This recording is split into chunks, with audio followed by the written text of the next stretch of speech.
வசனம். கண்ணிகளும் வலைகளும் ஆகிய நெஞ்சமும் கயிறுகளும் ஆகிய கைகளையும் உடைய ஸ்திரீயானவள் சாவிலும் அதிக கசப்புள்ளவள் என்று கண்டேன்.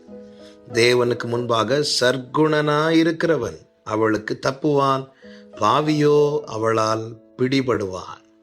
கர்த்தருடைய பரிசுத்த நாமத்திற்கு மகிமை உண்டாவதாக. கண்ணிகள், வலைகள், கயிறுகள்,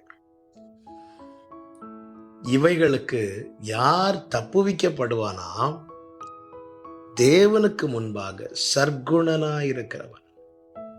தேவனுடைய பார்வையிலே யார் சரியாய் காணப்படுகிறானோ அவன் இந்த பூமியிலே காணப்படுகிற வஞ்சகங்கள், துரோகங்கள், கண்ணிகள், வலைகள், கயிறுகள், இப்படிப்பட்ட சத்ருவின் பிடிக்கு தப்புவிக்கப்படுவானாம்.